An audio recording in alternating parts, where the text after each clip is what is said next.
Hey everyone, welcome to I Love Your Weird with Jillian Maria. I am your host, Jillian Maria, and today I am welcoming Andrea. Andrea, welcome.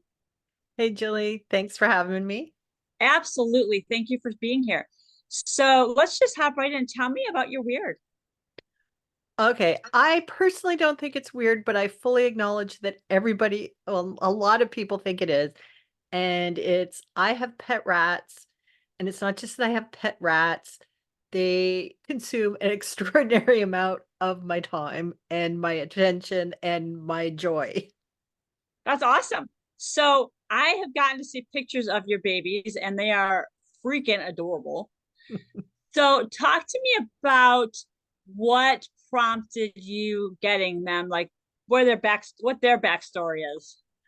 Well, it was early in the pandemic during one of the first lockdowns, and I decided my son needed a pandemic pet. Although it turns out they were actually for me.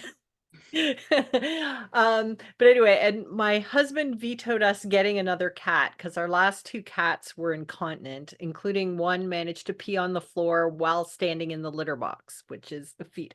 So I was researching different animals, like what could we get? And then it dawned on me when I was a kid, we had rats. And I'm like, why would I get something else when I know what to do with rats? So we did that, and then my son and I were, like, going around trying to find a cage, which was actually really hard early in the pandemic because everybody was getting pets, so we found a cage, and then we found a breeder who had some rats, and we kinda drove to her house, and it was kind of like this whole thing, and we got these 3 little babies, and we brought them home, and it just kind of changed my life. So tell me a little bit more about that, about so you originally got these rats as a pet for your son, Mhm. and they've become yours now.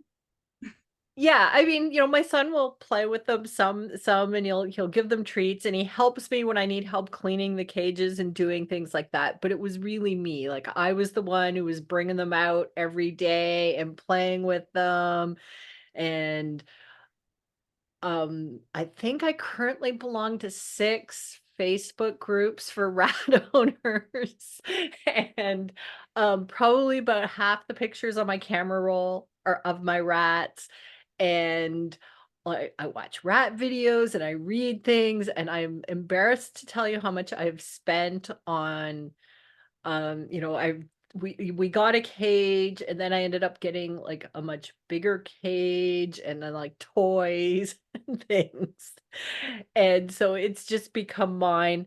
Um, the rats don't live very long, which is the one big downside of them, and so my youngest 3 that I have right now, we got a year ago, and my husband and I drove 2 hours each way to go to a rat breeder to get these ones, and paid way too much because, like, my first batch of 3 we paid $5 each. These ones were significantly more, but the reviews I heard from people who had bought from this particular breeder is that they tend to be healthier and live longer, and I went through a period in 2022 where 4 of mine died in about a 4-month period, and it was really heartbreaking, so I was like, "Yeah, I will pay to have healthier rats that live longer." I hear you. I mean, I have multiple cats, and I work at a rescue, and so I totally understand that. The accumulation and the loving on them, and oh my God, they're so cute, and all the things that snowball from that. And yeah, I totally understand it. So talk to me a little bit about what they give you in terms of, like you had said, you got them. The auspices originally was that your son needed a pet, and now they're essentially yours. So tell me a little bit about the joy and the upside of having them. Well, one of the things was when we got the my youngest 3, I was introducing them to my older rats, and, you have to sort of quarantine them for a while to make sure they're healthy before you introduce, so I had the babies in my office, they were actually sitting over there, and then when it was time to do the introductions, and I was like, I'm gonna miss them being in my office. And then I was like, you know what? I could just move the whole cage into my office. So I asked my son, I said, do you mind if I move them into my office? Because you're not spending as much. And he's like, go for it. So I moved them into my office. And actually, right now, while we're talking, three of them are sitting in the hammock, kind of staring at me like, why are you in here and not playing with us? I So love they it. keep me company. I take them out for play and I give them treats and they climb all over me. They lick my fingers. They'll you know, they're just so much fun and when I open the cage, they come running. They want to see me. They want to climb on me and they're just joyous. It's awesome. I love it. So talk to me a little bit about, because I mean, I when I grew up, rats were dirty and they were like you didn't want to see them. And my face-to-face encounters with rats, I'm from Boston and used to work in retail a long time ago and used to be in the spaces where rats would hang out. And not domesticated rats, but the ones that eat garbage and what have you, such and so forth. So can you talk to me a little bit about what are some misconceptions about rats that you'd like to dispel, I guess? Well, I mean, I think the idea that they can be dirty, and actually the rats are very, very clean. All my rats, like, they have a litter box that they go in, even though they have, like, I put bedding down and stuff, they have a litter box that they go in, and I did not train them. They just pick a spot and they go. Cool. So it is tidy. Um, my current batch actually, pretty much yeah, but anyway, the current batch I've had them for over a year now, and I think only twice in the whole time that I've had them have they pooped outside the cage. Like, they just don't, Yeah. and, so they're very clean. My current ones don't do it as much, but my first 3 actually bathed in water. I 'Cause I had a water bowl for them as well as water bottles, and they would go and, like, dunk their head in and, like, right underwater, right up to their shoulders, then come up and then use the water to groom. So they're very, very That's fantastic. tidy and clean, and they're very gentle. I did have one of my first batch that did bite, but it was fear-based, and actually one of the things that kinda gave me the most joy is as he got older, like, he learned to trust me, and at one point when he was about 2, he hurt his paw, and I thought, "Okay, I have to go and check to make sure that he hasn't broken it, and he's gonna bite me because I'm poking it," and I picked him up, and he was injured, and I'm poking at it, and he never bit me because he had learned to trust me, and I was just kinda like, "Oh, you know, he trusts me, he loves me." So but, these current guys, one of them, Freddie, when he was really young, when I was feeding him treats, at one point, he kinda grabbed my finger and he was, like, sort of nibbling a bit, and he nibbled a little too hard, and it was starting to hurt, and so I just went, never did it again, like, not so they're very gentle, they're very friendly, they like to come, they like to have attention. As I said, it would because this to where the time we're recording right now is often when I have them out, and so they're staring at me going, "Why are you ignoring us?" That's awesome. I love it. So talk to me a little bit about, when you had friends and family and people around you that have thought you were a little bit weird or that thought that this was like, what are you doing? Yeah, well, I have a business colleague. She and I work like often do co-working. We talk on the phone almost every day. And when I first got them, she was, kind of looking at me a little side eye, and she said, "Andrea, you cannot tell people you have rats. You absolutely cannot. They're going to think you're weird." And what's so funny is literally the words were still floating in a thought bubble above her head. And her husband happened to come into the room and said to her, "What are you talking about? I had a rat when I was in university." And That's they've great. been married 50 years and she had no idea that her Wow. husband had a rat. That is so funny. That's so great. I think the thing is, part of why I started this podcast is because I wanted people to be um, in a space to express what they thought was weird and not labeling it from a space. Because a lot of times we and our minds make things weird because we want to create space between ourselves and things we don't understand or we don't know. And so when I heard your story initially, I was like, oh yes. Because I felt like you had a similar kinship to me with the rats that I have with cats and kittens. And I thought, okay, let's just have the conversation and let people be in the space of, oh, okay, I'm not the only one, because I think there's a lot. I know, actually know several people who um have different reptiles and different, animals, and I don't know what they're called, but one of my friends has they look like a mink, but they're white. And she's got like four of them, and she's like, oh, this is, and it's like she's got pictures of them like crawling on her and whatever, and she's got, also another friend of mine has a bearded dragon. And so I just find these, like, I find it fascinating, and I love the fact that they come to you, and that they're, self litter trained, and that's awesome. And I think that I love the fact that you came on. I love the fact that you reached out, and I love the fact that her husband, your friend's husband, was like, oh, that's, I did that. And that's part of my goal too, is to get people in the space of like, oh, I'm not the only one. Yeah. Well, and like, because I'm a video marketing consultant, and I always tell people, show your weird, because that's the thing that you think is weird about yourself, that's gonna attract people. So I thought, even though my business colleague was telling me, don't talk about your rats, I'm like, okay, I'm telling people to own your weird. So I started talking about my rats on my social media, which is one of the few personal things that I share on my social media, because I use my social media for marketing. And it's been so much fun when I do. Every once in a while, I do get somebody that looks at me like, really? But whenever I share, like, most people have had an experience of having a pet. And so somebody will go, oh, I had a turtle. I had a gerbil. And it starts a conversation with people because we have something in common, even if they've never had rats, even if they've never seen a pet rat before. It's just people can understand that loving some little creature that's not human, but we still love them, and they rely on us, and we can relate to that feeling. And I think that's what, makes that connection. And most people have that experience somewhere in their past where there's something that they've loved that wasn't a human. Yes, and I think the kinship piece, like you said, I think the kinship piece is relatable.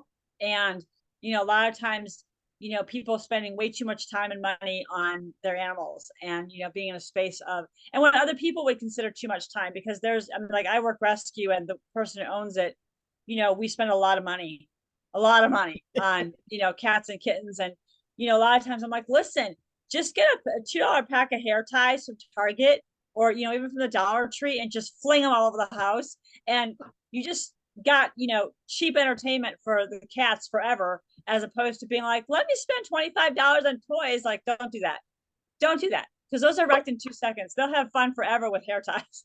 Well, one of the things with rats is they like hammocks hanging from the roof of the cage so they have somewhere to sleep, but they also chew them. Oh So gosh. so one of the things I've taken to doing is, whenever my son rips a pair of his jeans, it's like, okay, rat hammocks. Because you were gonna throw them out anyway, so we get some more use out of them until they're chewed up.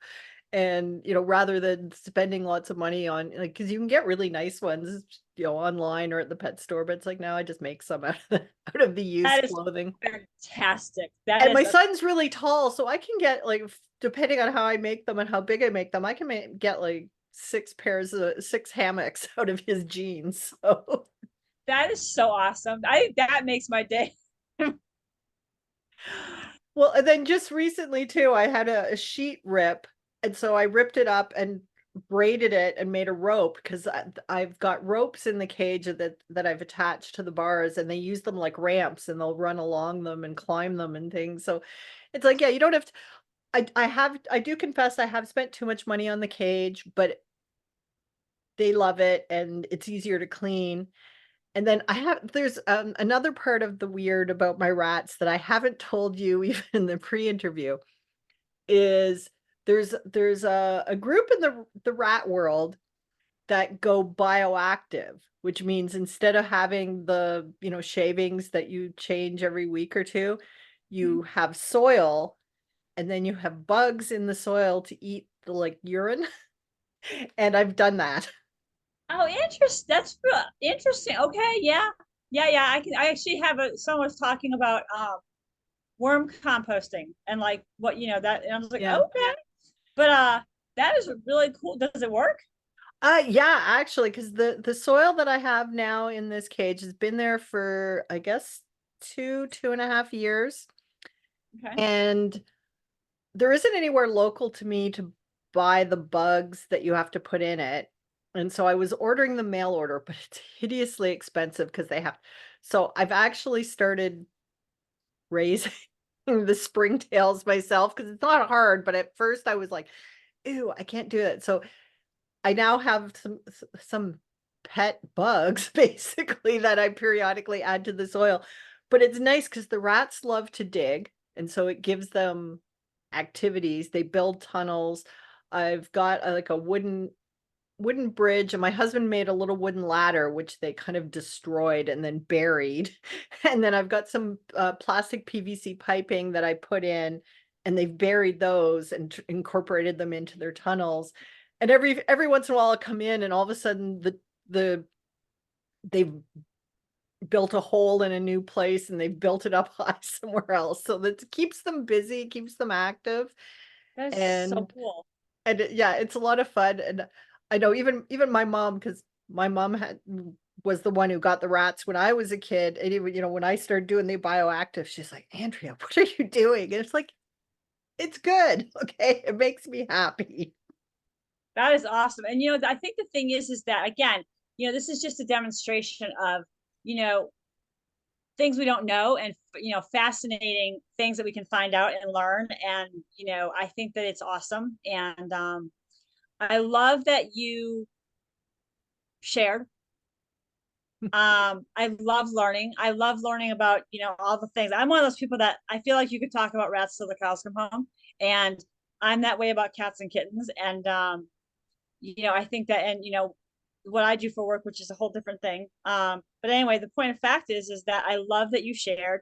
Is there anything else you'd like to share about your rats? Anything like you know unique about each of them, or Unique about, well, they do have different personalities, and all of them do. And it's really, I mean, it's just like cats. I've never met two cats that have the same personality, and it's the same with the rats. So like the three babies that I have now, they're well, they're not babies, they're a year old, but they're dwarf rats, so I think of them as babies.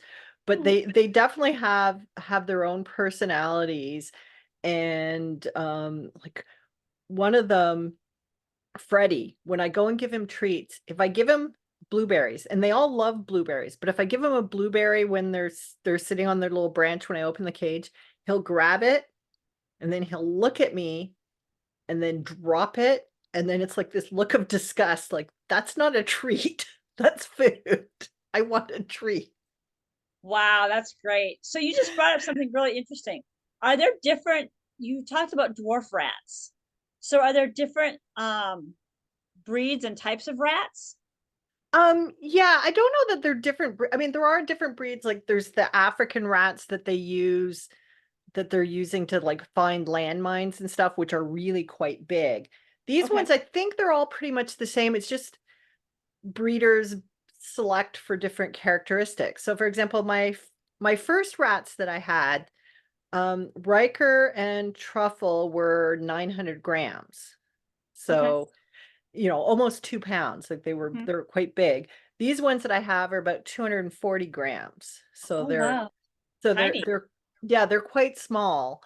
But what's nice then is I can have them, like, they don't need as much space, so they can run around. Like a lot of times with the bigger boys that I had, I would have them running around my office because they needed the space. Now oftentimes with the dwarf rats, I just let them run around on my bed while I'm watching TV because they don't need as much room. That's awesome. Thank you. Well, I just want to say thank you for sharing. Is there anything you'd like to promote as far as talking about your business and what you do, or where people can find you? Well, people can find me at thebabyboomerentrepreneur.com, and I have a free report called The 7 Essential Videos for Explosive Growth.